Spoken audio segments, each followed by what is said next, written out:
Dobrodošli v družbi Radia Sraka, spoštovani poslušalci, poslušalke in v današnji oddaji Naš vsakdanjik, v kateri bo tekla beseda o prekomerni rabi ekranov pri mladih.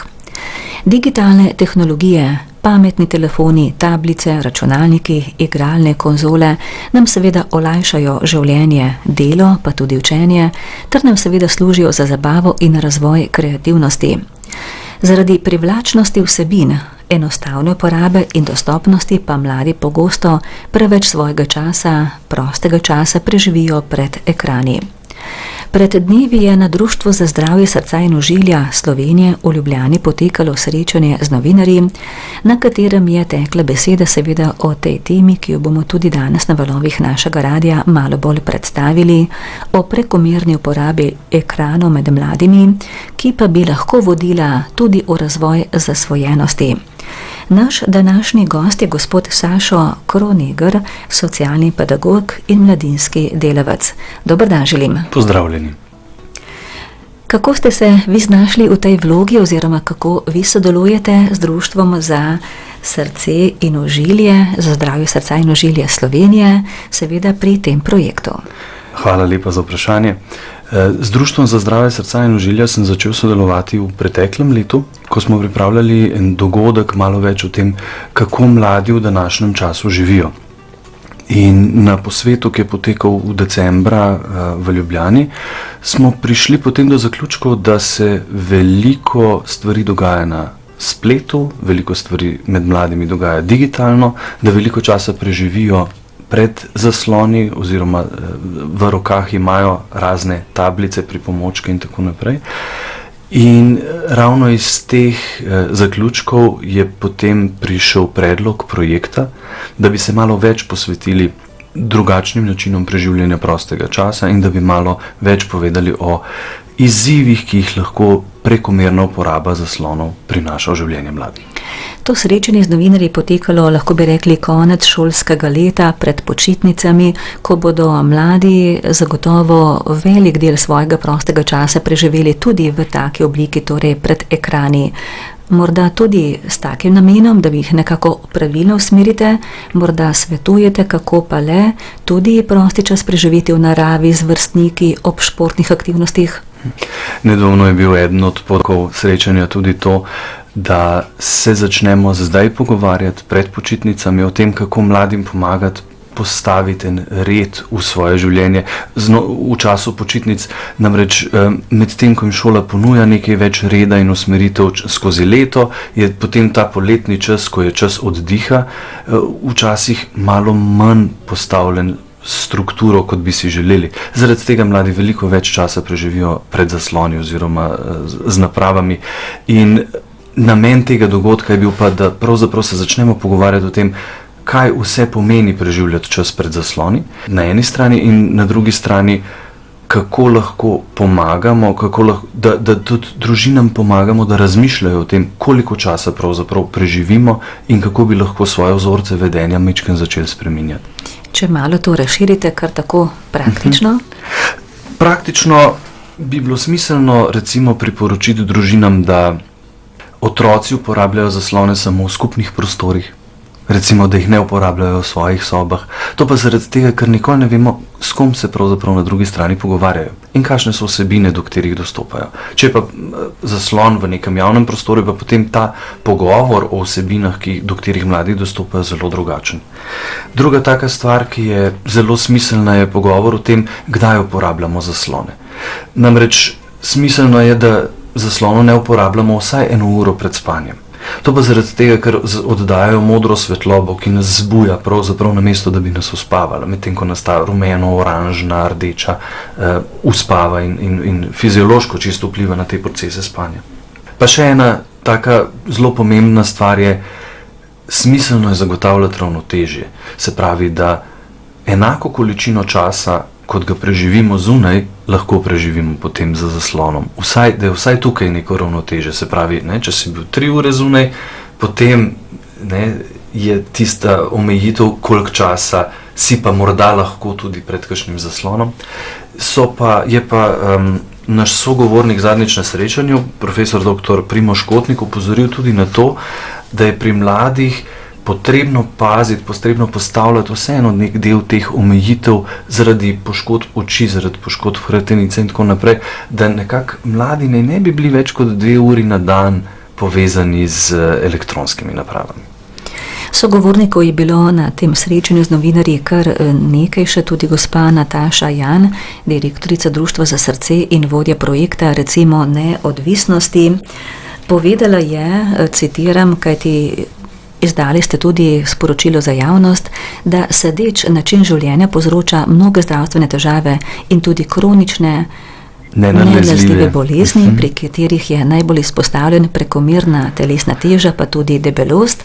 Problem, ki pa ga že nekaj časa seveda tudi naslavljajo na društvo, in le prekomerna telesna teža in debelost sta vrh ledene gore, saj povečata tveganje za nastanek bolezni srca in ožilja, celo sladkorne bolezni tipa 2, osteoporoze pa tudi drugih, pa ne nazadnje tudi seveda poleg debelosti prekomerna uporaba ekranov vpliva tudi na vid, spanje in našo pozornost. Zagotovo bi se s tem strinjali, kaj ne?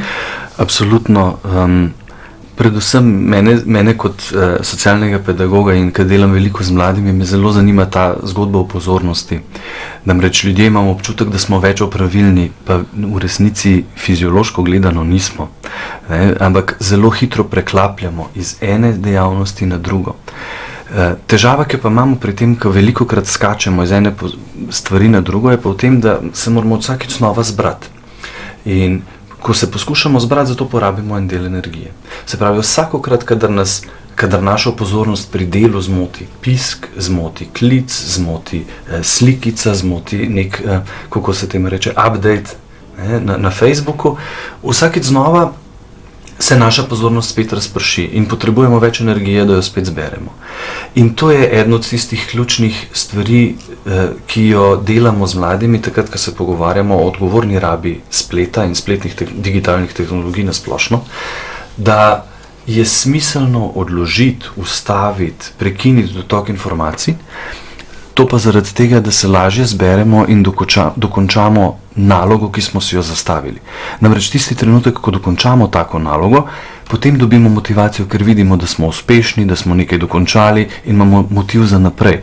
Medtem ko mladi ali pa tudi odrasli potem s to razpršeno pozornostjo, imamo pa občutek, da smo cel dan nekaj delali, pa ničesar dosegli. In to je tisti eden od križev, ki jih imamo recimo v današnjem delu. Omenili pa ste tudi, da so družbena omrežja Facebook, Instagram in ostali privlačni in hkrati vir frustracij. Morda še malo to obrazložite. Ja, spletna digitalna omrežja oziroma družbena omrežja, na njih ljudje prispevamo vanje vse svoje znanje, veščine, želje, vse tisto, s čimer se želimo pokazati. Kar se izkaže je, da recimo na fotografijah na spletu redko kdaj najdemo jokajočega dojenčka. Veliko večino časa najdemo smehljajoče dojenčke. Ne?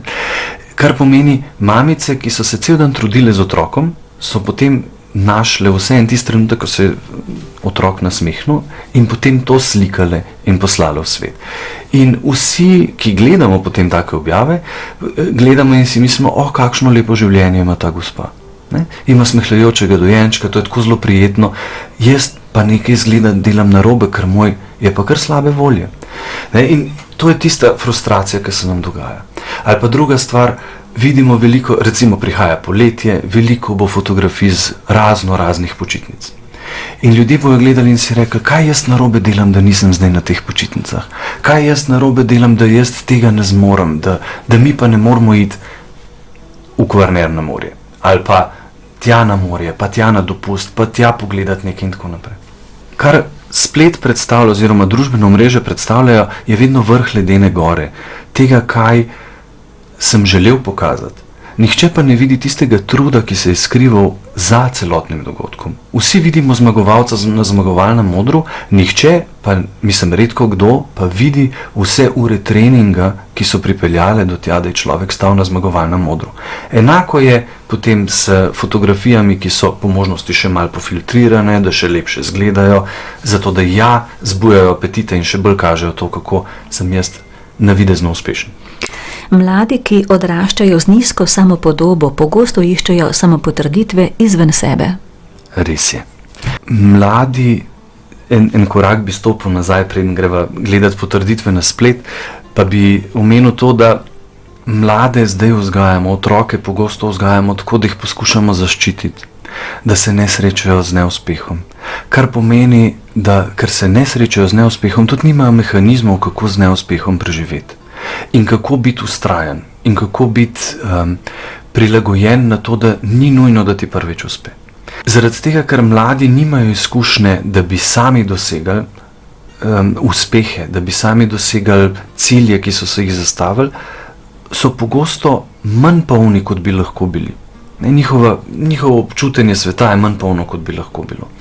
Zaradi tega iščejo potrditve od drugod. In družbena omrežja so tukaj idealna za zadovoljevanje ravno tega, dobivanje potrditev navzven, ker so celo merljiva. Celo štejem lahko, koliko je bilo tistih palcev dvignjenih ob fotografiji, ki sem jo objavil. Vidim lahko, koliko ljudi se je odzvalo, na kakšen način so se odzvali in tako naprej. In ljudje iščejo to potrditev. Zdaj pa, če pogledamo, vsi se spomnimo, kako je bilo, ko smo odprli poštni nabiralnik in je bilo noter pismo, na katerem ni bilo napisano, da je od davkarije ali pa da je račun. In smo bili vsi vedno radovedni, kaj je zdaj tukaj noter.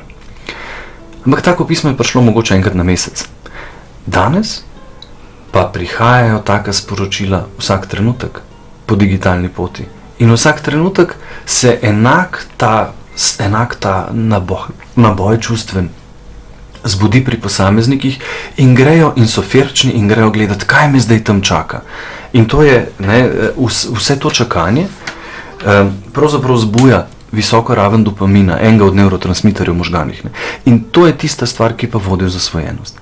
Se pravi, ta iskanje občutka ugodja, ki ga imamo v tistem trenutku, ko se nekaj novega prikaže, ko me je nekdo prepoznal, ko je nekdo recimo objavil nekaj lepega v meni, vse to nas čaka samo še dotik stranje za tistim zaslonom, ki ga imamo v žepu. Toliko v prvem delu, spoštovani poslušalci, predlagam kratek glasbeni predah.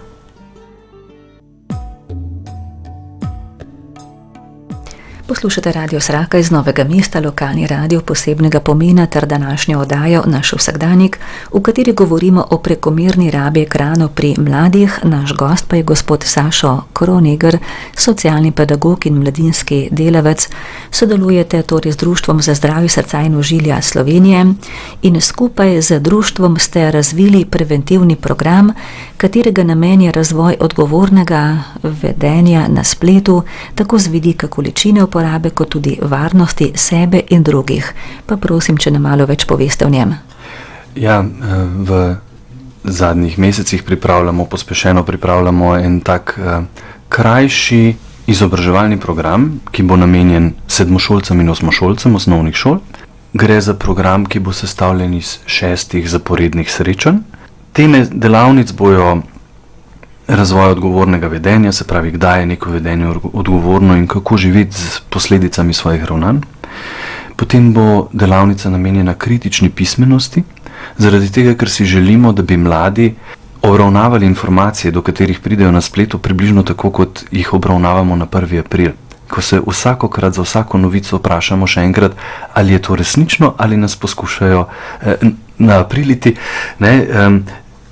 Namreč želimo si, da bi mladi kritično presojali informacije in bi prepoznali, kdaj je kakšna stvar vaba za klikanje in kdaj je resnično informacija. Potem naslednja od tem bo nekaj več o telesu in digitalnih tehnologijah, zaradi tega, ker možgani informacije z ekranov procesirajo na svoj način, hkrati pa informacije, ki jih dobivamo prek raznih spletnih medijev in fotografij, vplivajo na naše razumevanje konceptov lepote, na naše razumevanje, kakšen je svet, zaradi tega, ker gledamo filtrirane podobe in tako. Potem še en del bo namenjen čustvom in digitalnem, zaradi tega, ker mladi velikokrat uporabljajo samo še znake za čustva, namesto da bi se o čustvih pogovarjali in da bi jim našli besede. Še ena od pomembnih tem so odnosi v digitalnem svetu, ki pravzaprav niso nič drugačni, nič se ne razlikujejo kaj dosti od odnosov tukaj, v analognem, v tistem, kar živimo vsak dan. Vendar se mladim zdi, da so popolnoma drugačni zaradi tega, ker potekajo skozi digitalni vmesnik. Še eno področje, ki smo ga pa želeli nasloviti, je pa digitalno in poklici, zaradi tega, ker v digitalnem svetu se v resnici pojavljajo nove možnosti za razvoj, za zaposlovanje, za razvoj novih idej in tako naprej. Poleg teh 6 delavnic, namenjenih učencem, bomo pa pripravili za vsak sklop tudi delavnico namenjeno njihovim staršem. Zaradi tega, ker vemo, da ni dovolj, če mladi vedo, ampak rabijo nekaj več o tem vedeti tudi starši, da jih lažje podprejo pri bolj odgovorni rabi spletnih tehnologij. Kdaj naj bi zaživel ta program, v jeseni? Ja, naš načrt je, da bomo v septembru začeli s pilotsko izvedbo delavnice, pravi s poskusno izvedbo delavnice, zato da prejmemo neke odzive. Potem bomo pa pripravili usposabljanja za učitelje po osnovnih šolah slovenskih, tako da bodo tudi sami lahko izvajali to vrsten program in ga vključili v svoje delo, kadarkoli bodo presodili, da je primeren trenutek oziroma da si lahko izborijo ta prostor v šolskem kurikulu. 6 srečanj torej za osnovnošolce, posebej tudi seveda njihove starše. Je morda že znano, kje boste začeli s tem projektom, v Ljubljani oziroma kje druge? Glede na to, da sam živim v Ljubljani in da bomo izvajalci prihajali iz Ljubljane, bomo poskusno začeli v Ljubljani. To je realnost, ampak ravno zaradi tega, ker z eno od šol tam se najlažje dogovorimo za sodelovanje. Potem pa, ko bo poskusna izvedba končana, bomo pa sigurno razširili informacije in znanje širše po Sloveniji, zaradi tega, ker je to vse slovenska zgodba, ker ni samo namenjena urbanim središčem. Dodali ste tudi, da je pomemben razvoj kritične pismenosti, pa tudi postavljanje meja, seveda torej uporabe prekomerne rabe ekranov pri mladih. Odgovorno vedenje se sestoji iz tega, da znam sam presoditi, kdaj je dovolj. In razvoj odgovornega vedenja pri mladih je ravno to, da znajo sami presoditi, kdaj uporabljajo tehnologijo za nekaj, kar jih nekam vodi, in kdaj uporabljajo tehnologijo za polnjenje časa, za mašenje lukenj, za pridobivanje čustvenih spodbud, ki bi jih lahko pridobili drugje na drugačen način. To je tisti del odgovornosti, ki se nam ga zdi vredno razvijati. Zgodba o kritični pismenosti je pa ta, da se vsi zavedamo, koliko informacij, ki prihajajo na splet, je revidiranih in koliko ne. Vsak od nas lahko na spletno stran napiše, karkoli želi. In to je ta razlika od knjig, ki so imele vedno uredniški odbor, kjer so strokovnjaki oziroma uredniki odgovarjali za informacije, ki so bile zapisane v njih. Na spletu pa lahko vsakdo napiše karkoli. Informacij na spletu je neskončno. Naše znanje pa je tisto, ki nam omogoča razumevanje teh informacij, da z informacijami vemo, kaj početi. Namreč informacija sama, da je zunaj 17 stopinj, nam nič ne koristi, če ne vemo, kaj zdaj to pomeni za naše telo. Če pa enkrat razumemo, kaj pomeni 17 stopinj, pa vemo, kako se obleči. Enako velja z vsemi ostalimi informacijami, od kitov grbavcev do razumevanja zunanje politike. Spletne vsebine vplivajo tudi na duševno zdravje mladih, saj v veliki meri krojijo njihovo razumevanje sveta, odnosov, vplivajo na samopodobo, na čustvovanje. Mladostniki do spletnih vsebin pogosto pristopijo nekritično, jih tudi zamenjajo za realnost, kar pa pomislimo na filtrirane podobe na socialnih omrežjih, videozgodbe, ki prikazujejo brezskrbno življenje, kot se nekako že kar malo dejali v prejšnjem delu naše oddaje, ne? Ja, res je. S to navidezno popolnostjo, ki se ustvarja na spletu, se dvigujejo kriteriji, ki si jih mladi postavljajo zase, kakšni naj bi bili. In to je tisti veliki izziv, ki ga imajo, zaradi tega, ker jih vsi poskušajo prepričati, da je tisti six-pack, ki ga ima maneken pred njimi, ali pa tiste prsi, da so resnično pridobljene z vajo, ali pa da jih je narava dala. V resnici pa redko kdo pomisli, da je to spremenjeno, dodelano, izboljšano, zato da izgleda kot tako. Smiselno je tudi pogledati včasih, se kdo od manekenov ali pa fotomodelov postavi in potem razloži, v čem so triki. Da ljudje razumejo, da če se postaviš pravilno, potem izgleda, kot da imaš popolno telo, čeprav ga v resnici nimaš. In To so tiste stvari, ki jih mladi rabijo slišati, da so podobe lahko zavajajoče, zaradi tega, ker so z nekim namenom postavljene in niso kar tako same po sebi nastale. Gospod Sašo Kroneger, ste socialni pedagog, mladinski delavec, zagotovo se z mladimi srečujete pogosto, tudi seveda opažate razne ugotovitve, tudi glede današnje teme prekomerne rabe ekranov pri mladih. Kako bi še to malo sklenili, kakšen sklep? Ja, mladim je treba omogočiti, da spoznavajo tiste možnosti, ki obstajajo izven digitalnih tehnologij. Na razne načine. Lahko tudi tako, da načrtno sami kot družina odložimo aparature za nekaj časa. Med drugim je ena od tem, ki smo jih načeli zdaj v sodelovanju z Društvom za zdravje srca in ožilja, tudi predlog tedna brez ekranov. Šlo bi za dejavnosti, ko si družina sama izbere, kdaj bodo teden, prosti čas v svojem tednu preživeli brez uporabe digitalnih tehnologij oziroma brez uporabe zaslonov. Gre namreč za to, ne gre za to, da bi ljudem prepovedali uporabljati zaslone v službi, ker je to pravzaprav nemogoče. Tudi ne gre za to, da bi ljudem prepovedali uporabo zaslonov za usklajevanje družinskih obveznosti, ki jih imajo na koledarju in na telefonu. Tudi ne gre za to, da se ne bomo javili na telefon, ko nas pokliče babica. Gre za to, da bomo poskušali recimo neke dejavnosti, ki so naše skupne, opravljati brez zaslonov. Da bomo recimo poskusili igrati igro družabno sami med sabo. Da se bomo poskušali mogoče kakšno stvar več pogovarjati. Da bomo pustili televizijo ugasnjeno, pa bomo raje govorili o čem drugem. Ali pa šli na izlet, namesto da gledamo nogometno tekmo. Kar vem, da zdaj v času svetovnega nogometnega prvenstva bo težje prepričati ljudi. Ampak gre za to, da družina poskusi, kako je preživeti prosti čas na drugačen način, brez uporabe zaslonov. Pobuda je pa taka, da si družina sama izbere kdaj, kako. Lahko tudi zdaj v času poletnih počitnic, ko smo manj obremenjeni in si lažje privoščimo neke te stvari, da lahko odklopimo telefon. Več o tem je tudi na srečanju z novinarji povedala gospa Darja Cvetko, strokovna sodelavka na Društvu za srce. Pojasnila je še, ne gre za to, da tehnologije z ekrani sploh ne bi uporabljali cel teden. V tednu boste seveda brez ekranov še naprej uporabljali računalnike, tablice, telefone v službi, v namen izobraževanja, pa tudi za časovno usklajevanje. Po opravljenih naštetih obveznostih, na primer v popoldanskem času, pa bi se lahko bolj potrudili popolnoma odmakniti od tehnologije z ekrani.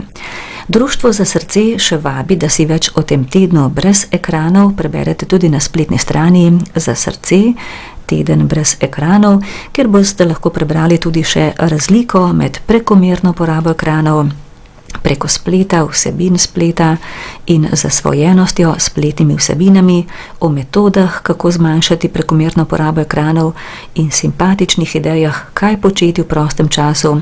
Torej vabljeni, da nekako tudi k razvijanju kritičnega mišljenja. In ker so skoraj da počitnice tukaj, morda bo še več časa, da res nekako vaš predlog tudi Društva za zdravje srca nekako mnogi udejanijo v življenju. Tudi sam odhajam zdaj na zaslužen dopust kmalu in se zelo veselim, namreč v kampu, kamor hodim, je slab signal telefonski, že telefonski, tako da se da lepo ugasniti telefon oziroma ga pustiti na tisti minimalnem delovanju, če me slučajno kdo pokliče, da se potem lahko mu javimo nazaj, sicer pa lahko odložimo telefone in ekrane. In moram reči, da se tega zelo veselim, ker je to eden od tistih trenutkov, ko imam res občutek, da končno lahko zadiham v miru, da me nihče ne lovi. Gospod Sašo Kroneger, socialni pedagog in mladinski delavec, tudi avtor preventivnega programa na področju prekomerne uporabe ekranov za osnovnošolce in njihove starše, ste bili naš gost. Pravite, želite si in seveda tudi pripravljate ta preventivni program, ki bo poskusno, pilotno zaživel nekje v jeseni v eni izmed ljubljanskih osnovnih šol. Želite pa si, da bi nekako se to tudi razširilo po celi Sloveniji, da bi se res glede področja prekomerne rabe ekranov pri mladih več govorilo in tudi praktično naredilo, kaj ne? Absolutno. Zadnjič, ko sem se pogovarjal s skupino mladih, so rekli, ja, nam je to običajno, da 4 ure na dan preživimo s telefoni v rokah. Ne? In seveda je ta odnos z digitalnim postal ena ključna stvar njihovega življenja. Ti mladi so digitalni domorodci, oni so rojeni v času tehnologije, oni si ne predstavljajo, kakšno je življenje brez spleta. In to življenje ima neke svoje prednosti. Oni v trenutku lahko pridejo do velike količine informacij, ker smo mi morali včasih močno brskati po knjigah, da smo prišli do življenjepisa znanega pesnika, recimo. Ampak hkrati s tem, da informacije prihajajo tako hitro, pa to pomeni, da določene pasti, zaradi tega, ker smo manj potrpežljivi, ker smo manj pripravljeni prilagajati se in vlagati časa v neko stvar. Pa še eno drugo stvar ima prednost digitalna tehnologija danes, recimo med mladimi. Mladi se lahko veliko bolje in veliko hitreje izrazijo svoj kreativni potencial, ki ga včasih niso mogli. Včasih je bilo potrebnega veliko denarja za dobro fotografsko opremo, za dober film, za razvijanje slik in tako naprej. Danes lahko mladi z enim dosti povprečnim telefonom naredijo zelo lepe fotografije in jih tudi predstavijo. Enako je z videoposnetki, enako je z glasbenimi posnetki in tako naprej. Tako da so neke prednosti, ki jih digitalna doba in digitalna tehnologija prinaša, hkrati pa prinaša to past, da brezciljno začnemo tavati po digitalnih informacijah in po spletnih omrežjih, kjer iščemo neke informacije, ki nas bodo morda zadovoljile, morda pa tudi ne, in na ta način preživimo veliko nekega časa v iskanju neke navidezne popolnosti ali pa navidezne motivacije, ki v resnici ni. In to je tista ključna stvar, ki je izziv. In vaš nasvet ob skoraj zaključku današnje oddaje, torej staršem nekako tudi svetovati, da nekako omejijo oziroma dajo res prava navodila, koliko časa lahko otroci, predvsem v času počitnic, preživijo za ekrani in tako naprej, oziroma zunaj med vrstniki, da se znajo družiti, da spoznajo situacije, ki bodo nekoč morali tudi reševati v realnem življenju. Absolutno. Mladi potrebujejo dovolj direktnega odnosa z osebami. Samo na ta način se bodo lahko naučili medosebnih odnosov. Tudi medosebni odnosi na spletu so v resnici samo medosebni odnosi. In mladi ljudje potrebujejo dovolj izkušenj, da se lahko tega naučijo. Se pravi, ven z mladimi, z drugimi se pogovarjati, dogovarjati, iskati neke skupne možnosti, iskati neke skupne cilje. In tudi teden brez ekranov, ki ga tudi svetujete, da ga nekako vpelje vsaka družina, če je le možno, seveda ne čisto brez ekranov, kajti to ne bo šlo, ampak v času počitnic, ki se bližajo, bi zagotovo lahko prišlo tudi do te situacije in do uresničitve tega. To pa morda je že stvar takrat, ko gredo mladi ljudje skupaj nekam, da pustijo telefone takrat doma, da se usedejo na kavo in pijejo kavo in se pogovarjajo ob njej, namesto da sedijo ob kavi in gledajo vsak svojo napravo. Gospod Sašo Kronegar, socialni pedagog in mladinski delavec, hvala lepa za obisk v našem studiu, za vse povedano in morda nasvidenje še kdaj ob kakšni priložnosti. Hvala vam za pozornost in nasvidenje. Hvala lepa. S tem pa je današnja oddaja, spoštovani poslušalci, naš vsakdanjik na valovih Radia Zraka zaključena. Hvala lepa za vašo pozornost.